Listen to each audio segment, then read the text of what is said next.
Hello, hello, hello, and welcome to the 36th episode of the Collective Spotlight. Officially, the first one taking place in the back studio, because as you guys may remember, our first show here in the new store, episode 35, took place on the show floor. So I am back here in the studio with this nice, beautiful wall behind me, and I have a really awesome guest that I was able to track down and get for the show. I'll go ahead and bring him out now. He's got a new book coming out, Alien #1 through Marvel. Phillip Kennedy Johnson, my favorite guy with 3 names. How are you doing? I'm good, man. Thanks for having me. Absolutely. Thank you for giving us the time, man. I know you got to be busy with 2 books that just came out the past 2 weeks and another one coming out. Let me ask you, how do you find the time to write everything you've been writing lately? It's easy, dude. I just constantly struggle. That's it. I stay busy, you know. I'm active duty Army when I'm not doing comics, and it's got a little dude I try to be a good dad too, and it's a lot to keep up, but it's all important, you know. Busy guy, Phillip. I don't know how you do it, man. Busy guy. The newest book that you're doing now is Alien #1. This is the first Alien book coming out with Marvel now, after the rights had gone over from Dark Horse.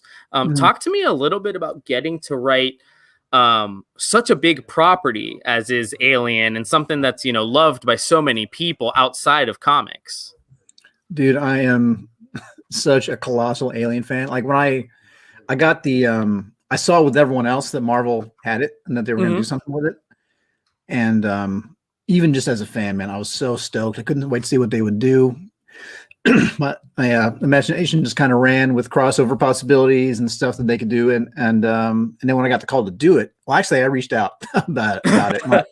When I found out that Marvel was doing it, I just finished doing Marvel Zombies Resurrection. And had a great editor there, Jordan, that I reached out to. I was like, dude, I'm sure you've probably already got a team put together, but like, if you want to do some Alien trivia, I can prove to you right now that I'm the dude for this book. And apparently, somebody behind the scenes was already kind of like batting for me to do it, and which I didn't know, but it worked out great. And yeah, now we're doing it, man. I'm so stoked. I hope I'm on this book a long time because I've got so many stories I could tell. Yeah, and so many people are excited now with a property like Alien that has had many movies, many different books that have taken place, both novels and comic books. How did you find the place that you wanted to start and tell this story? So I love pretty much almost all the movies. I know a lot of people have their favorites and some that they don't like, but I'm not a fan of Resurrection, but for the most part, I like all the movies, and I could have done something like pretty much anywhere. But the ones that are just that everyone puts on a pedestal are those first 2. The first 2 are above reproach, in my opinion. And the way that the characters of Newt and Hicks and Bishop were kind of taken off the board between 2 and 3 really is like still doesn't sit right with a lot of fans. Like people who still want to see more of that, the Newt stuff especially. People really want to see more of Newt and Hicks with Ripley, and the fact that was all taken away kind of sucks. And I feel like there's a future in which that might potentially be retconned. Okay. I mean, it's already kind of happened. I mean, like with the Dark Horse comic that they did, and then the unproduced screenplay that they're putting out now. Like there's all these different ways in which we're seeing more of the Hicks, Newt, Bishop stuff. So Alien 3, as much as I like that movie, it is not, its place in the canon is not as solid as some other parts of the story, Yeah. I feel like the Prometheus Covenant stuff is solid, and I feel like 1 and 2 of course are solid. Yeah. And I wanted something that would never be questioned as far as its place in the canonical story. Okay. So basically, I told a story that takes place after the first 2 films, and those are the ones that it relies on for all of its lore for the most part. So if you've seen 1 and 2, I mean, if you've seen none of them, you're still probably good. But if you've seen 1 and 2, there's a lot of fan service in here for you, and the tone is very much like those movies. It has a lot of the claustrophobia of the first film, and it also has a lot of the military action type stuff from the second one that everyone loves. So. Yeah, I try to walk that line between those two movies. So let me see how to best ask this. As we know, there are a ton of fans. You said yourself you're an original fan. Was there a little bit of pressure? Mostly, I'm just on yourself. You putting pressure on yourself, because you know how important this is for people. I mean, yeah, but I didn't feel the crushing anxiety that people talk about when they get the reins to some big awesome story. Like it's not what I expected, really. I thought it was going to be more. I thought I was going to feel more weight on my shoulders than I felt. Instead, I just felt really excited, man. Like I can't wait to do this. And the fact that I'm not really questioning myself as far as, am I the right person to do this? Because I'm such a fan, man. Like they could not have found a bigger fan than me to do this. So I hope my fellow fans give me that trust and trust that I'm not going to let them down. But I don't really feel the pressure. Like, am I the right choice, or can I do it? Because I've been dreaming about this book forever.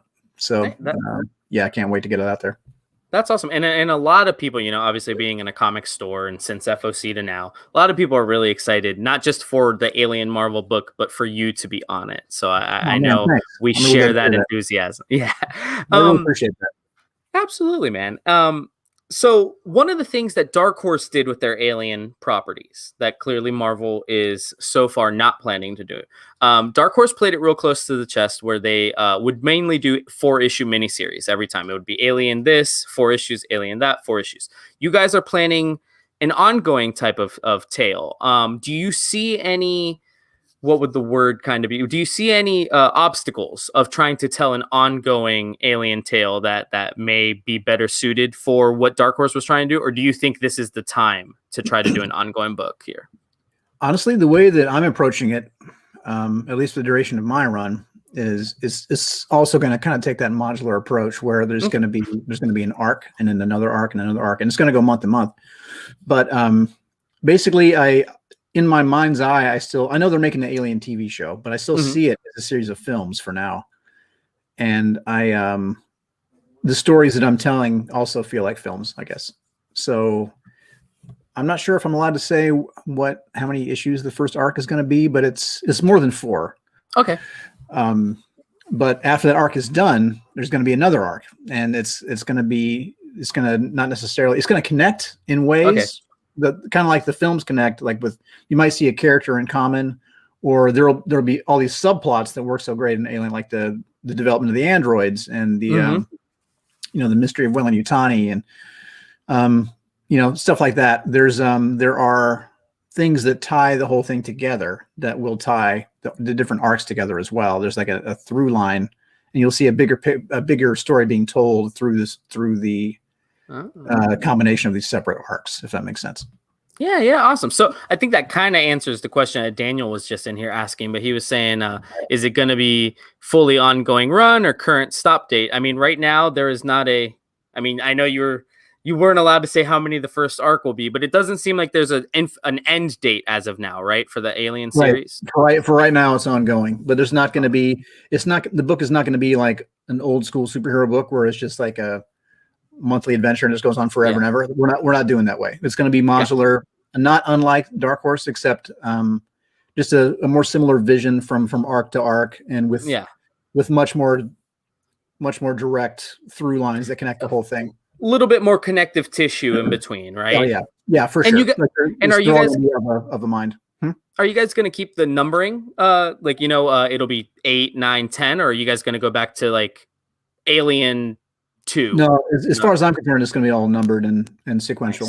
Nice. I like that. I think people will like that. I feel like it's been a long time. Alien issue 5. It always stopped at 4. And so like in my brain canon, I have like names for the arcs and stuff, but it's not going to be like Alien Bloodlines. Like boom, it's not. As far as they might sell the trade that way, but it's not good. But the book on the shelf is going to be Alien number whatever. Okay, awesome. Talk to me about one of the things about Alien, and I mean the covers. I mean any cover that you've ever seen for Alien or any movie poster, it features for the most part, the xenomorph or some sort of extraterrestrial creature. But when, the movies have main characters, they flesh out stories. The books have main characters, they flesh out stories. How do you balance when you're writing a book like this to make sure you have enough xenomorphs and things like that, which is what the people kind of want, but you have to have a vehicle to tell that story, which is usually your main characters, your Newts, your Ripleys, everything like that. Honestly, I am kind of playing the long game, and the first issue is not the big bombastic action romp that you sometimes saw in the books. It is the first act of a movie length story that we're doing. And if you remember those Alien films, you didn't usually get a lot of xenomorph right out of the gate. So the first issue does get some xenomorph love in there through the use of like flashback, and you get a sense of who the character is and what he's been through. And at the end of the first act, everything just goes to shit, and there's this big like oh my god, now we're in it. Like you do see the little explosion of like boom, now we're in the nest, or whatever. But you do have to establish the characters first, because it's the trap that some, not just Alien, but like just comics in general, is like if you get right into the action and you don't establish who the characters are first and why you should care about them, nothing that comes after that matters. Like it's some of it might be cool to look at, but you really need to establish the character, and it's you can't just focus on plot, and certainly can't focus on just spectacle. So for basically, I'm seeing the first arc as a steady crescendo, at least for a long time. So first, character first, establish who they are, the relationship with each other, what the setting is, what the situation is, and then at the end of that first issue, you're like, oh my god, this is, now I see what's coming. And then you gradually see things get more and more intense, as the movies do, building up to that big climax. And that's what we're doing, is just seeing it as a film will help you make sense of the pacing, I think. Awesome. And you had mentioned earlier how like you kind of really, you want it to be canon. In your mind, it is canon. You mentioned that Marvel, there is going to be a TV show going on and things like that. I know we're getting way ahead of ourselves, but if Marvel comes up to you and says, Phillip, we want to maybe make sure these things are also connective, I'm guessing you would be all on board for helping them with the TV show as well. Yeah, I mean, that's already kind of happening. I'm not to say I'm working on the TV show, but I mean the fact that 20th Century and Marvel are talking a lot. Like everything that we do goes to them for them to see, and then they have the opportunity to give us notes like, here's something that fits super nice with what we're doing. Here's something else that needs a tiny tweak to make sure that it's all consistent. So this book is like capital C canon for sure. Awesome. I love it. Because the people who are making the show and who have been very involved in the movies in the past and are kind of experts are also very invested. And dude, there was actually this one moment where there's something in the first issue actually where I put a little spin on the life cycle. Like it's pretty gross. If you pay attention, it was a pretty gross moment in the first issue. And you're like, oh Jesus. Like, is that what I think is happening? And somebody wrote back like, this isn't how face huggers do this. And I was like, I know. And I wrote back, well, actually, if you watch every single one of the extras on Alien Covenant, and you read all the journals that David wrote about his creations and all the experiments, you'll find that there was a creature that did this particular thing. So we got to compare nerd notes for a little bit, and that was really fun, actually. That's awesome. That's awesome. And I'm sure people will love to know that the guy writing, the guy that's kind of handling their baby right now is that much in the know. Everybody always says they want the people writing on things like this to be informed, and clearly you are. Yeah, thanks. I will say, like, people, did you see the trailer that Marvel made? Yes. I didn't know they were doing that. That just came out, and I was like, oh shit, okay. Like, I didn't know they were making this. But they took like a freeze frame of this female human / alien hybrid thing. And they really kind of not focused on it, but certain people online certainly focused on it. Like, what the hell is this? And I will say that people got a little too focused on that, because the scene that image is from is like you'll see in the, I'm not spoiling anything because it's in the preview that's everywhere. There's like a 5-page preview. Yeah. You're seeing a character's recurring dream, and we don't know what she means yet. So I will say, if anyone had any concerns about jumping the shark and like making like the straying too far from the films out of the gate, don't worry about that. Like I know what I'm doing, and I those films are revered, and I'm not taking swings that H.R. Giger or James Cameron or Ridley Scott wouldn't approve of. And in fact, if you look at the artwork, like the non-alien, non-xenomorph artwork of H.R. Giger, that's where the design for that creature came from. Like I want H.R. Giger's work to be all the way through this series. Yeah, because, I mean, his vision is what made the xenomorph so iconic. Yeah. So I want as much Giger in this book as we can do, you know, as far as the style and the just the cultural impact of it. And you're talking about style and art, and I have to mention Salvador here. The first thing that we wanted to look at as soon as, you know, because we know your pedigree as a writer, but we said we want to see the art, because sometimes, you know, great written book, but the art can be a little lackluster, especially something as VFX heavy as Alien. So, but Salvador absolutely killed it. I mean, his human characters are great. The xenomorphs look great in the couple scenes we've seen him. What was it like getting to work with him, and also the Guru FX that you worked with too? He's great, dude. I did not on this book. I did not have a lot of interaction with the colorist, sadly. Okay. That was nobody's fault. It's just how the workflow worked out. Like the script was already sent, and Sal already finished everything, and I didn't have a lot of input. And I had a few notes at the very end, and they got addressed and all that, but it wasn't a lot of like conversation happening. So I can't really speak to Guru, but the work turned out beautiful, and I have absolutely I have all faith in their work, and I really like how it turned out. Salva, I've been reading his work forever. I think the first thing I saw him on was Iron Man forever ago. Oh, okay. Which I think that was with Fraction. Yeah, I think so. A long time ago. And yeah, he has beautiful work and very detail oriented, and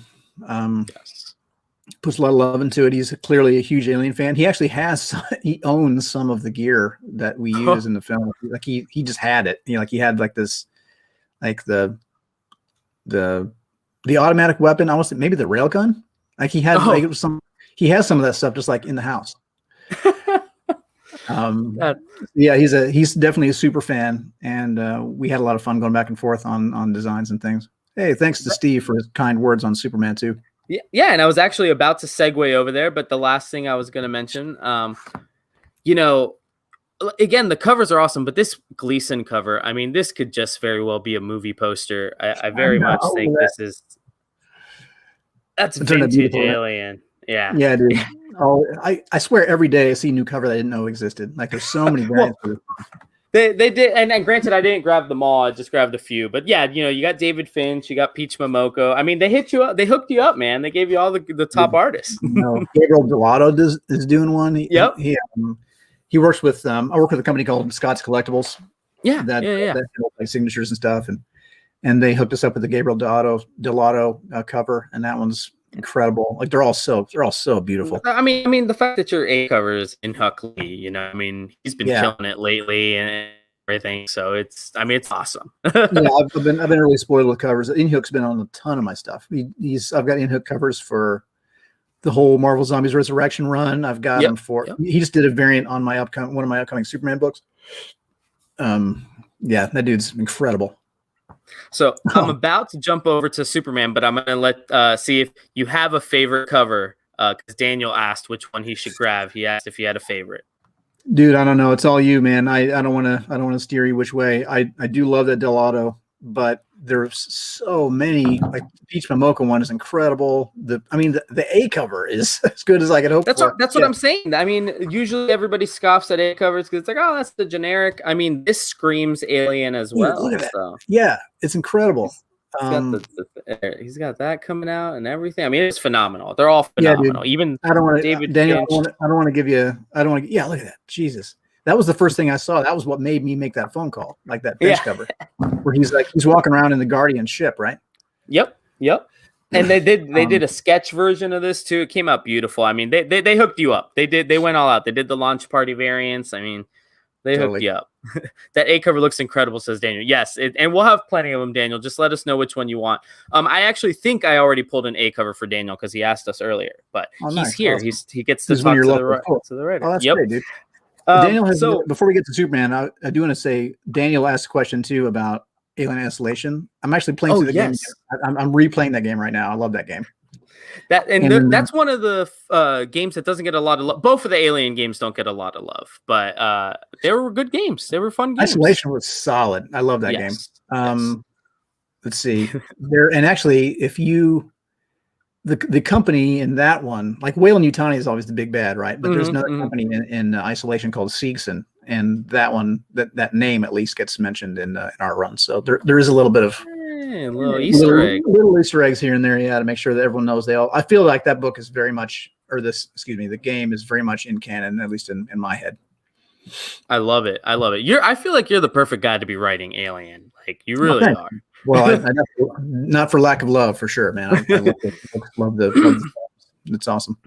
So, again, this has been a heck of a month for you. I'm sure 6 to 8 months ago when you found out you'd be working on this, it was a heck of a time for you too. But you're also working on Superman in Action Comics as a group, the way Brian Michael Bendis was.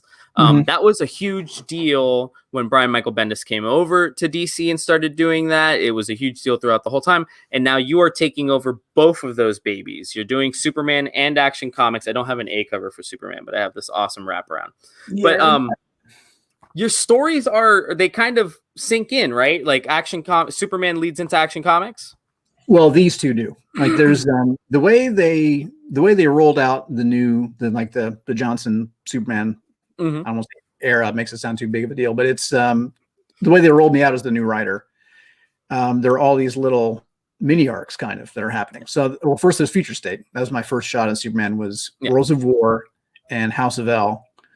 So those are both very short. Worlds of War is a 2-parter, and House of L was a double-sized one-shot.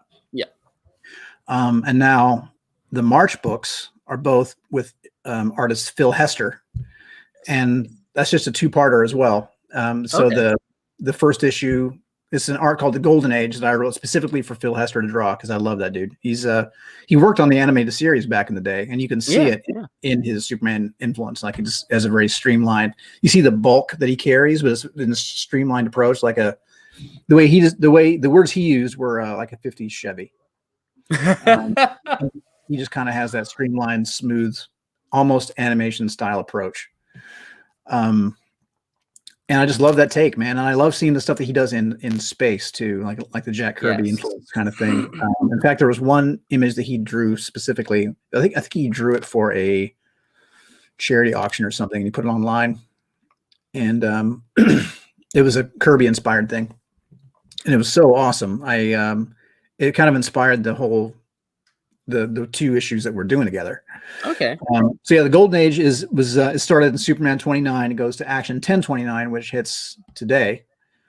And then that arc is done. And then in Superman, it's going to be Scott Godlewski on art. And that's an arc I'm doing with Scott. It's also relatively short, and a longer run on Action Comics with Daniel Samperi. And that's going to lead into another arc on Action. So my time on Superman is actually coming to a close. Before too long, they're going to announce a new writer on Superman, but Action Comics is like, I was always going to be the writer on Action for like a long. We have a thing planned for Action. It's going to take a long time to tell. And it's super epic and badass. And they wanted to give me a chunk of Superman issues as well to kind of help tee that up. Okay. Awesome. So I've been doing. I've been doing 2 Superman books at a time since the January ones hit, and that's going to run through the first half of the year, and then it's just going to be Action for a while. All right. Now let me ask you about 2 different things that you'd written previous to this. You wrote the Superman story in Infinite Frontier. Am I correct? I did. So you wrote that. If anybody, I'm not going to spoil it, even though it was about 2 weeks ago now, but Jonathan Kent is the new Superman. I think that had been established already from a lot of different things that happened. But in your story in Infinite Frontier, there's a lot of doubts casted on Jonathan Kent. Not necessarily from Diana, but from elsewhere. And he resolves his situation there, and they say, hey, well, maybe there's hope for him yet, and they move on. Talk to me a little bit about getting to write Jonathan Kent, and how he is not clearly his father, and he is not the original Superman. He is not Clark Kent, but he has clearly his upsides, as you tried to show in that little short story. Yeah. For Infinite Frontier, for anyone who has not read it, a lot of it is told through the perspective of Diana, Wonder Woman, and Spectre. Yeah. And they're kind of just watching things play out. They're kind of like they're flying the wall of the DC universe, checking out different corners of the DC universe, different heroes and villains, and seeing what's happening, looking for something. And they see Jonathan Kent, and Spectre doesn't believe it. Spectre thinks there's dark times coming for Jonathan and that he's not up to it. That is kind of meant to answer some of the questions that fans have about Jonathan, not because they think he's a tyrant in the making, but because they're like, man, de-age him. He's too old. He's supposed to be a kid. And everyone is so beat up about that. They think that Jonathan should only be a kid and that he is not up to Superman himself. He's not meant to be an adult. He's not meant to be a teenager. He's meant to be a child. And they don't understand or believe in the vision of John as an older character. And I totally get it. I understand that the family dynamic that was in play with Super Sons and with the Pete Tomasi run with Superman and Lois and a little boy was so fun and just felt so great. And I hated to let it go. And I totally understand that people are pissed. But this is where we're at. And it's for me to a lot of people ask me to kind of like just run the clock back and figure out some science fiction-y way to make John a kid again. But the thing is, John has been through years of time and experiences now, and to just undo all that would be crazy. Oh God, nope. So yeah, it's not the right time to do that. It's not the right time to do that to John. John is who he is now. This is continuity as I've inherited it. And I wanted to kind of give John a chance to prove himself in the role that he's in now. So the Spectre, who is gloom and doom, and he's like creature of vengeance, right? He's always looking for people to punish all the time, and looking for darkness wherever it is, and looking for ways to make things right through violence and vengeance. And Diana although she is a badass warrior, she is also a much more hopeful person, and sees the best in us. So that dialogue between Spectre and Diana is kind of like the dialogue between different kinds of fandom and different, even conversations in fans' own heads, of like where John is now. So I wanted to give John a chance to really prove himself and show it everyone. He's still the same awesome, like youthful, happy, generous, good kid that he was. Like the cool thing to me about John is that he went off into space and had these adventures and was, captured and abused and had this really hard go in the comics. He's been through all that. And it would have made sense if he came back all kind of screwed up. If he'd come back messed up, it would have made sense given what he'd been through. Yeah. But he wasn't. He's still the same awesome kid that he was. And he's still happy and generous and kind and just good as a core. Yeah. And I wanted to show that in that 6 pages. So And I was just gonna say in 6 pages, and granted, like I'll admit, I'm a DC guy. I'm not a Superman guy. Flash, I'll check out Batman. Superman's just, I'll watch him on TV, but the comics never got me. But I read Infinite Frontier, and I read your 6 pages. And being the guy that runs the comics here in the store, I immediately got and started texting some of our DC guys, and I said, I know you're not a Superman guy. Check out what is about to come out from Phillip Kennedy Johnson, because in these 6 pages of Infinite Frontier, he changed my whole perception on Superman. And I get it. It's not Clark, but yeah, but that literally, it got me into picking up both of these books and everything. And I mean, so far, so good. Dude, I really appreciate that, man. Thanks for saying that. I think you're really going to dig what's coming. I will say the Superman run, that's going to be, you know, that's relatively short, is going to be all about Clark and John together. It's about their relationship and an adventure that they go on together. And the art is slamming, like you're going to love it. And I mean, John is also in the other one, but the other book is more Clark centric. Action Comics is more about Clark. Okay. But John is very much in it as well. And yeah, I love the John character, man. He's great. And I hope people just come to understand him better at this age and understand that he's still the same awesome character that he was. Well, and I think, you know, you can't shoehorn a character like that. I understand that Tomasi's Super Sons was great and well loved, but we can't expect John to always be 12 years old. You know, I mean, how long can that sustain? You know, what happens when Peter Tomasi doesn't want to write Super Sons anymore? You know, we're stuck with this character. So I 100% like the idea of Jonathan Kent growing up. I like the idea that more people are becoming familiar with Jonathan Kent because TV shows like Superman and Lois are bringing in a Jonathan. And granted, they changed some things around. But I like the idea that people now know of Jonathan Kent as not just Pa Kent, but the son. Yeah, me too. He's a cool character. So let me ask you about the 2 Future State things you wrote. I've gotten a chance to interview a few Future State writers now, Ram and Stephanie Phillips, and a few of those people that wrote Future State, and then it also wrote Infinite Frontier stuff. A few of them explain that some of their Future State stuff is an unwritten future. Like it's something that might come to pass later in, you know, as Ram said, in Swamp Thing, it might come to pass later. What happened in Future State is canon. When you wrote both Superman World at War and House of L, which House of L to me felt a little bit more like that could be that thing. But did you write it in a sense that you could see, you know, maybe your Action Comics run hitting that point at some point in the future? Yeah. Yeah. Like I really wanted the story to count, you know? So I'm not going to say that the book is like a promise because it's not. Like it is a speculative future. It is something that could happen. And we're going to see how events play out. It's like there were lots of teases in there about things that are coming in action, lots of Easter eggs, and just like there's also a lot of unanswered questions about how Superman got there and why he went. And you know, I didn't bog it down with exposition like, well, here's what happened, and now here's where we are, and here's what's going to happen next.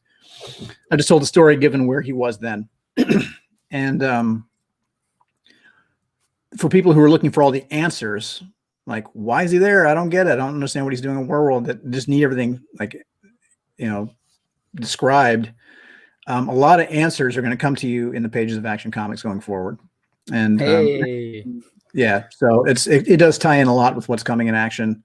And House of L does too, actually. There's a lot. I mean, that whole book, House of L, is nothing but a big Easter egg for what's coming in my Superman books, but also what was happening in other Future State books at the same time.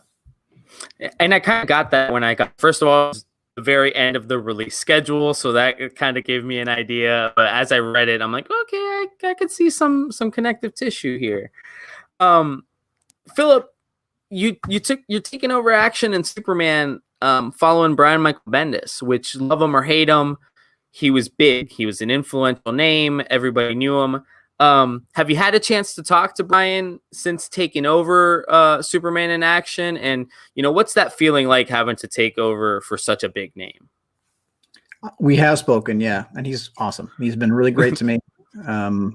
He has been super generous with his time, and I'll ask him questions or like run thoughts by him occasionally, and we'll text back and forth a little bit, which has been awesome because I mean, I didn't read comics for a long time. I read them voraciously when I was a kid, all the way through high school and for a little bit in college. And then I got super busy and I wasn't really reading for fun for a while. And then when I got into my professional life, I also was not reading a lot of comics for a good bit. And then at some point I got back into it. And when I just want to see that's kind of a long story why I got back into it, but it's kind of to help out my brother. I wanted to start to write for him to draw, like my brother who's an artist. And seeing the state of the art at that point, how far it had come, was just mind blowing. I mean, when I got out of reading stuff, I had a subscription to Wolverine and Batman, and I was reading the other Bat titles and Superman and Green Lantern, X-Men. There's a lot of big two stuff I was reading at the time. And I came back and I'm seeing all these crazy deconstruction stories about superheroes like The Boys and Irredeemable. Mm-hmm. And Joss Whedon's Astonishing X-Men was on the shelf with John Cassidy, and American Vampire, Lock and Key. And I was just completely blown away with the stuff I was seeing and how great these stories were. And I wanted to be a part of it. And Bendis was a big part of that too, because he was doing New Avengers run. He just done Avengers Disassembled and was doing his New Avengers run, which to me, I'd never given a shit about the Avengers before that. And suddenly they were so awesome. I mean, they kind of pulled a Justice League, took all the classic biggest stars in the Marvel universe and put them all together in a team, and their voices were all so clear and it worked so great together. New Avengers rocked my world, and Powers did too. Powers was at the time probably my favorite book I was reading. So I'm a huge fan of his. It made me read all of his old creator-owned stuff before all that. Okay. So I've been a dyed-in-the-wool Bendis fan since I got back into books and into comics. And to take over for him on a book is just a huge honor, and try to make the most of it. Nice. And what's really cool, and you got to talk about how Brian's been in the business forever, and he's pro's pro, and he's moving on to writing Justice League. He's still writing DC books.